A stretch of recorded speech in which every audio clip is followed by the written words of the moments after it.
نها دكتور شيرين ملا مصطفى بزيشك بمرايا زنباش تبخير بدكتور بله ام دخوازن دسپیکی بگشتی روشا پنابرین روش آوای کردستانی لباکوری کردستانی ام ناس بکن. بله. شورش سوریه کتی سالا خونی پنجاده لمخابن هین پفچون شر وران کرن بردوام دکه دنیا جی هین اجی کار بدنگی جی دوام دکه ام به تشتی شر مزار دکن وکم زانن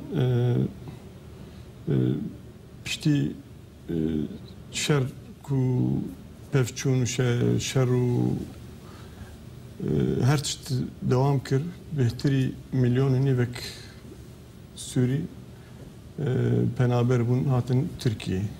لیم جارم سر گلی روجاوای اکو بازانه ترکیه. جوانا جبر کو گردانوانی دیروکی و مالباتی به خلکی خونی باکوری کردستان رهنه. هاتنا و بزیده بون لسر سه باجاره هری مزنه و که ماردین، باطمان، اورفا. herkes tarafı sinore dici aile akrabalık bu ara hin hej bir gelek bere xodane va hersi bacarı mazın o hindeki bali Diyarbakır bali Cizire Şırnak'da ev belabune levke koz nüjdarek Kürde rojava me fazla salim lüvedere doktorya دکتری زارو کمی بهتر بالام لسر باطمانی اوجی نمونه کج هر پنابری کی کوهاتیه بله لسر روشا پنابران لباطمانی بتایبت لگورا قید آفات الباطمانی آنا 25,000 پنابر کرد لباطمانی اب قیده لکامپ بالباجاریتنه نبیره 4,500 عائله مالبات آنا البامل لودری هاتناوانی یا کامپتی نبود مجبورن جم اهلی خوبن حیاب دماکی کن شخوره یا خانی کی کریب کن یعنی جی سرمایه کی واهبه و برنی واهبن چاره کی بین بری خوبدن اروپا جیانی کی برومت شخوره پیدا بکن. دولت ترکیه تالی کاریه نمادی نمانه و پنابرار نکریه تشتکی کوبه که تشتکی پر بسیطه. بله پرس اول چاوا آلیکاریا وان پنابران تکرن. هر سه مهاجره که تشتکی بسیط و تشتکی لازم بجمال که وقتی شکر وقت چای اوجی کرده من جوجوا ملت کی غروره خونادین حتی راجوا آلیکارینی کم. ل امکارن بجن نج طرفه بلدیات نج طرفه حکومتی آلیکاریک خویایی جواب پنابرار تنی. بله. امکان و پروبلمی و درد و کل دردی و بکن ناف چند خالاده و که جالی ابوریان جالی اکونومیک چه دردی کشید. دکتر روشا پنابرین روج آوای کردستانی لباطمانی و به داوستین و که ماسین وان دولوی باجاری چنه. بله. وكما قلت ام بروبليم بسكريكي وانا كارن تخن چند خالد سر آلي عبوريده ايكو في دردي بردك شيني او طبقه مثقف وخونده وزانانه بله نواده قالك ابوقات ودكتور ومهندس هنا كارن دو اختصاصي خود كار وخباطه خود كن مجبور هرن دبركي كو ني شوايه اللي جانا خبردام كي مجبور خبات بكي بالشغله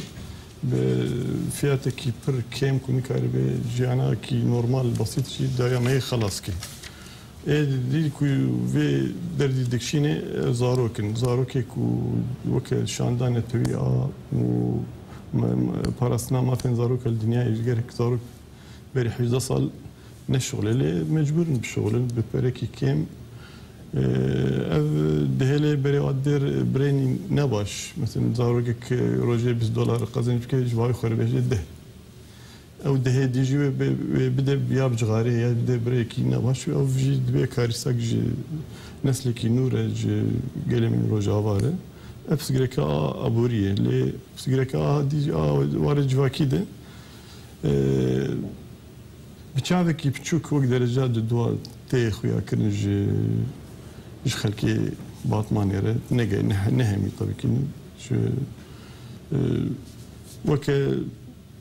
pirsgirêkî pir ji aliyê ekonomîk wana qîzinî biçûk zewaca bi insanî bi emir re piştî vê zewacê problem derdikevin mişkile derdikevin vê dawiya vê zewacê yan jî ew pîrek tadêl xwe tîne xwe têşîne ji ber tiştekî bê dilê wê ye ew mecbûr bîye ayrı wekî dil bi çavekî dinerin çima ev kesana baz dane çima li welatê xwe şer nakin çima berxwedana xwe dewam nakin ji ber sebebê wan napirsin nizanin ji warî herkes kêfa xwe hatiye em vê awayî mecbûrin em bêhtir دوارê elamê de em ji war bin naskirin ev kesana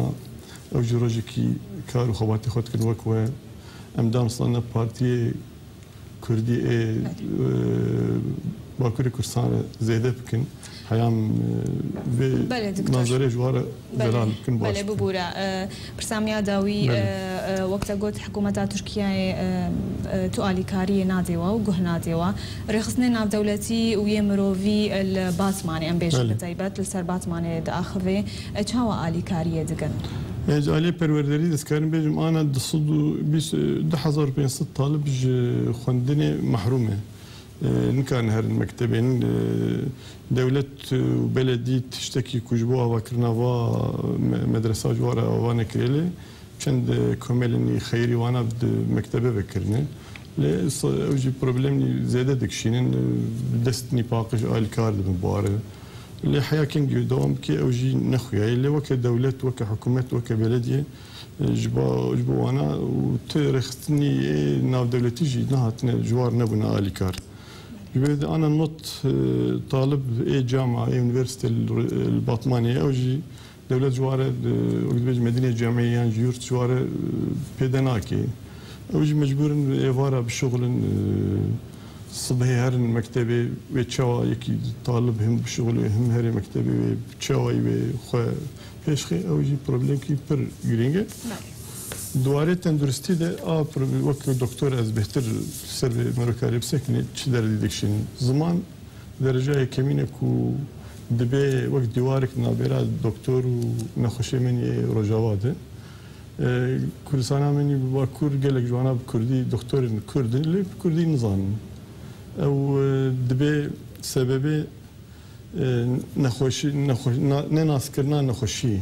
عند نخوش دردك يدبج او تشتكي دي فكري قال لك نخوش هاتنا بامن سر مصا عمليات ويراكرنا هل بكت تشتكي كو عمليات بيتنا يا اخي تزكيم تشي ونما كار مداره بكم واجبتي افان سيتا يعني زايده hemen avetine bir şey yani imkanı yek buhar tek bir diyalog ettiğine ya o kadar tercümancı hecmar para tercümancı ettiğine evde mi sebep duvarı nexoşiyet geri roşavani ekonomik bakış bunlara ne başa gerek de sedemin nexoşiye vek hepatit vek aishal بله خدمت گزارین کم شادر دخلنا ببوره دکتور متخصصی جی ام دمجاره ده فره بکن لیدا مامام خاب نما دکتور شیرین ملا مصطفی تیرو میوانی می استودیو بی گلکس